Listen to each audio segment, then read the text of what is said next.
तो हाँ, हम बात कर रहे थे लिम्फेटिक ड्रेनेज की। लिम्फेटिक ड्रेनेज कैसे होता है, देखो मैंने कहा सबसे पहले हमारे पास क्या है, एफरेंट्स है, जो मैंने बात की थी यहाँ पर क्या है, पहले एफरेंट से लिम्फ आएगा।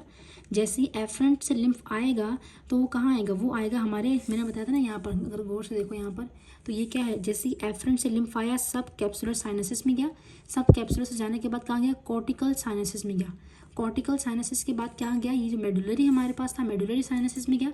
मेडुलरी साइनसिस के बाद कहाँ गया, इफ्रंट में गया। अब इफ्रंट के बाद कहाँ जाएगा, अब हम वो देखते हैं, ठीक है। Okay so students, for example हमारे पास यहाँ पर क्या हुआ, यहाँ से फॉर एग्जांपल लिम्फ जो है वो इफ्रंट से निकला, अब कहाँ जाएगा, तो देखो अगर हमारा इफ्रंट से ब्लड निकलता है तो वो कहाँ जाएगा, तो वो हो सकता है किसी और लिम्फ नोड में चला जाए, ठीक है, किसी और लिम्फ नोड में, फिर उस लिम्फ नोड की क्या बन जाएगी, उस लिम्फ नोड की बन जाएगी एफरेंट्स। एंड देन दोबारा से लिम्फ जो है वो इफ्रंट के थ्रू, इसका इफ्रंट और इसका एफरेंट अलग लिम्फ नोड के अंदर जाएगा। एंड इवेंचुअली सारे लिम्फेटिक्स मिलकर, हमें पता है कि कोई भी एक पर्सन है फॉर एग्जाम्पल, तो उसके अंदर क्या होता है, उसके अंदर जितना भी हमारा राइट साइड का होता है, राइट जो आर्म होता है, फॉर एग्जांपल ये राइट आर्म होगा, राइट हेड की जो साइड होगी, राइट चेस्ट होगी, वो सारा कहाँ ड्रेन होता है, वो होता है हमारी राइट लिम्फेटिक डक्ट के अंदर। जबकि जो बाकी का सारा जो पर्सन है वो कहाँ ड्रेन होगा, वो होता है यहाँ पर होती है हमारे पास लेफ्ट थोरेसिक वीन होती है ना उसके अंदर, सॉरी लेफ्ट थोरेसिक डक्ट होती है, जो लार्जेस्ट डक्ट होती है हमारे लिम्फेटिक ड्रेनेज की, और वो कहाँ ड्रेन करती है, फॉर एग्जांपल ये सारी की सारी आप से मिल रही है, क्या बन गई, लार्जेस्ट लिम्फेटिक डक्ट बन गई। और ये जो हमारे पास होती है इंटर जगुलर वीन हमारी होती है, और सब क्लेवियल वीन के जंक्शन पर जाकर क्या करती है, मिल जाती है। एंड इवेंचुअली ब्लड कहाँ जाएगा, हमारे कहाँ जाएगा, हार्ट में जाएगा, ठीक है। फॉर एग्जांपल हमारे पास जो है पहले कहाँ जाएगा, राइट में जाएगा, एंड देन हमारे पास क्या होगा, लेफ्ट में जाएगा। और इस तरह से हमारे पास क्या होगा, ये जितने भी हमारे पास चीज़ें होंगी वो कहाँ मूव करेंगी, पूरी बॉडी के अंदर, फिर डिफरेंट जहाँ पर जरूरत होगी वहाँ चले जाएंगे। अच्छा, अब यहाँ पर एक मेन बात ये है कि मैंने आपको बताया था यहाँ पर क्या होते हैं, हाई एंडोथेलियल वेन्यूल्स होते हैं। अगर आप यहाँ पर गौर करो, मैंने कहाँ बताया था आपको, ये देखो जरा, मैंने क्या बताया था आपको यहाँ पर कि पैराकॉर्टेक्स वाले रीजन में टी लिम्फोसाइट्स तो होते ही होते हैं, लेकिन साथ में क्या है हमारे पास हाई एंडोथेलियल क्या है, ये हाई एंडोथेलियल हमारे पास वेन्यूल्स है। ये क्या चीज़ें हम वही समझने लगे। तो देखो फॉर एग्जांपल हमारे पास यहाँ पर क्या है, मिसाल के तौर पर यहाँ से जो ब्लड है ना, वो इस आर्टरी के थ्रू जो है ना, इस आर्टरी के थ्रू, जैसे हम जो है ना, बेसिकली आर्टरी को पर्सनल नेम नहीं होता, लेकिन आर्टरी के थ्रू ब्लड यहाँ पर आ रहा है। जब आर्टरी के थ्रू ब्लड यहाँ पर आएगा तो मैं आपको यहाँ पर ये व्यू दिखाया है, यही व्यू आपको मैंने यहाँ पर क्या किया है, एनलार्ज किया हुआ है, ठीक है। ये व्यू मैंने क्या किया यहाँ पर, एनलार्ज किया। जब आर्टरी के थ्रू ब्लड यहाँ पर आएगा तो आर्टरी किस में डिवाइड होती है, आर्टीरियोल्स में डिवाइड होती है। एंड देन क्या होती है हमारे पास यहाँ पर जो है ना, वो जो कैपिलरी का एंड होता है, आर्टीरियल एंड होता है ना कैपिलरी का, ये वो है, ठीक है। देन हमारे पास क्या होगा, देन हमारे पास जो है ना यहाँ पर कैपिलरी जो बेड पूरा का पूरा बना हुआ है। फिर हमारे पास क्या होती है, पोस्ट, देखो ये हमारे पास क्या है, प्री कैपिलरी वेन्यूल्स है, ये क्या है, पोस्ट कैपिलरी वेन्यूल्स, यानी कि कैपिलरी के जो बाद में आ रहा है। तो अगर आप गौर करो, ये हमारे पास क्या है, ये वीन है ना, वीन क्या हमारे पास है, वेन है। तो ये हमारे पास कौन सा रीजन है, इसे हम क्या कह रहे हैं, कैपिलरी के बाद आ रहा है, इसे हमने कह दिया पोस्ट कैपिलरी वेन्यूल्स, ठीक है। अगर यहाँ आप गौर करो ना, फॉर एग्जांपल ये एक मेरे पास पोस्ट कैपिलरी वेन्यूल है, ठीक है।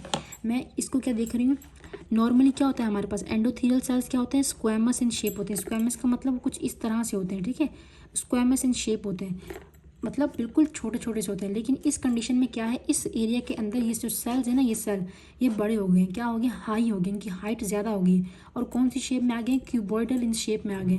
तो इसीलिए हम क्या कह रहे हैं, इन्हें हम कह रहे हैं हाई एंडोथीलियल वेन्यूल्स, क्योंकि इनमें क्या है, हाई हैं, बड़े हुए हैं, और एंडोथीलियल सेल्स हैं, और वेन्यूल्स के अंदर है। पोस्ट कैपिलरी वेन्यूल्स के अंदर क्या है, हाईली सेल मॉडिफाइड हो गए, इसे हम कह रहे हैं हाई एंडोथीलियल वेन्यूल्स। और यहाँ पर हमारे पास ये क्या है, इस तरह से सेल्स होते हैं। इनका काम क्या है, अगर मैं इसको इनलार्ज करके यहाँ बताऊँ ना यहाँ पर, तो बेसिकली कुछ इस तरह से आपको ये सेल दिखेंगे। इनके पास क्या होता है, इनके पास होता है एड्रेसेंस मॉलिक्यूल होते हैं, जो कि एडेशन करते हैं।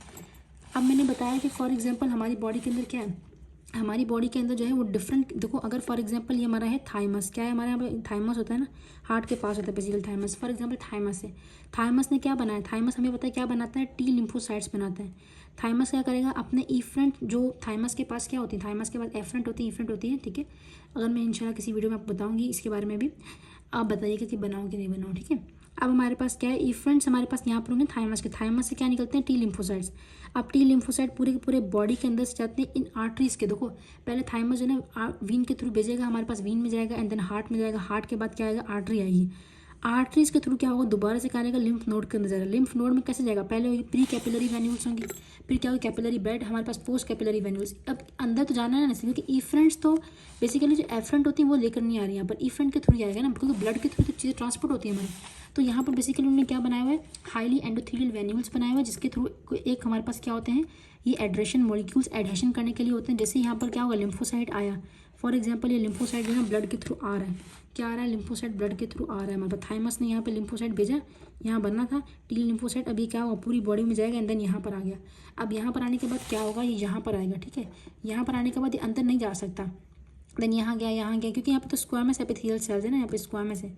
लेकिन जब यहाँ पर पोस्ट कैपिलरी वेन्यूल्स पर आएगा, यहाँ पर होते हैं हाई एंडोथेलियल वेन्यूल्स, तो ये इसे चिपक जाएगा कि हाँ भाई ये तो इसके पास रिसेप्टर होते हैं, इसे चिपक जाएगा। जब चिपकेगा तो हमारे पास क्या होगा, इसको जो है ना अंदर की तरफ, यहाँ पर इसको अंदर की तरफ भेज देगा, मतलब कहाँ पर, इस पैराकॉर्टेक्स के अंदर भेज दिया जाएगा, किसको, टी लिम्फोसाइट्स को। और हमें क्या पता है, हमें पता है जो मैंने बताया था कि पूरा का पूरा पैराकॉर्टेक्स रीजन की हम बात करें, किसकी बात करें यहाँ पर हम, पैराकॉर्टेक्स की। तो पैराकॉर्टेक्स क्या है, ये सारा का सारा हमारे पास रीजन क्या है, पैराकॉर्टेक्स है ना यहाँ तक। इस पैराकॉर्टेक्स के अंदर हमें क्या नजर आया था, पैराकॉर्टेक्स के हमें हाई एंडोथेलियल वेन्यूल्स नजर आए थे। और पैराकॉर्टेक्स में कौन से सेल होते हैं, टी सेल्स।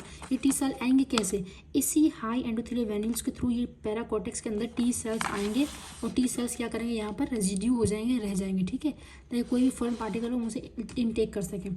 समझ आया यहाँ तक। तो ये हमारे पास इसका कॉन्सेप्ट है। देन क्या होगा, फिर ब्लड दोबारा से इस वीन के थ्रू जाएगा, और ये वीन कहाँ है, वीन हमारे पास ये रही, ये वीन हमारे पास यहाँ से दोबारा तरफ हार्ट की तरफ ब्लड ले जाएगी। तो ये हमारे पास पूरा का पूरा क्या है, लिम्फ नोड का स्ट्रक्चर है, ठीक है। तो हमने अभी इससे पहले वाली वीडियो में ओवरव्यू किया है हमारे पास। ओवरव्यू हमारा इस वीडियो का ये है कि हमने स्टडी किया है, क्या लिम्फ नोड को स्टडी किया है कि लिम्फ नोड हमारे पास क्या होता है, और लिम्फ नोड में कौन कौन से हमारे स्ट्रक्चर्स पाए जाते हैं, ठीक है। अगर हम देखें तो लिम्फ नोड में हमारे पास क्या क्या चीज़ें हैं, फॉर सपोज हमारे पास यहाँ पर क्या है, यहाँ पर हमारे पास जो है ना ये इसका कैप्सूल था। देन हमारे पास हमने कहा कि इसमें एफरेंट्स आ रही हैं, इसका एक पूरा कैप्सूल के अंदर एफरेंट्स इनटेक कर रही हैं, ठीक है। देन हमारे पास क्या है, इसके अंदर पैराकॉर्टेक्स से आउट, पहले वो कॉर्टेक्स होता है, कॉर्टेक्स का क्या होता है, लिम्फोइड नोड्यूल्स होते हैं, कॉर्टेक्स होते हैं, साइनसेस होती हैं, कॉर्टिकल साइनसेस होती हैं। लिम्फोइड नोड्यूल्स में क्या होते हैं, हमारे प्राइमरी और सेकेंडरी लिम्फोइड नोड्यूल्स होते हैं। जर्मिनल सेंटर मेंटल की बात की हम लोगों ने, फिर पैराकॉर्टेक्स की बात की, फिर हमने क्या कहा, मेडुला होता है, मेडुलरी कोर्स होते हैं, मेडुलरी साइनसेस होती हैं, और हमने सारा यहाँ पर देखा। देन हमने इसके बाद क्या डिस्कस किया, हमने डिस्कस किया कि ये जो हमारे पास हाई एंडोथेलियल वेन्यूल्स, इसका मतलब क्या है। तो हमने यहाँ पर डिस्कस किया कि हाई एंडोथेलियल वेन्यूल्स का मकसद ये है, ये कुछ स्पेशलाइज स्ट्रक्चर है जो कि आर्टरीज से बन रहा है, और वो क्यों बन रहा है, उसकी ज़रूरत क्या पड़ी लिम्फोइड नोड्यूल्स में, तो हमने यहाँ पर वो डिस्कस किया, ठीक है। और इसका काम क्या होता है हमने वो देखा यहाँ पर। तो ये हमारे पास क्या मुकम्मल तौर पर हमारा क्या है, लिम्फ नोड्स हैं, ठीक है। अगर आपको कोई भी क्वेश्चन आप जो है कमेंट सेक्शन में कर सकते हैं। मिलते हैं नेक्स्ट वीडियो में, तब तक के लिए अल्लाह हाफिज़।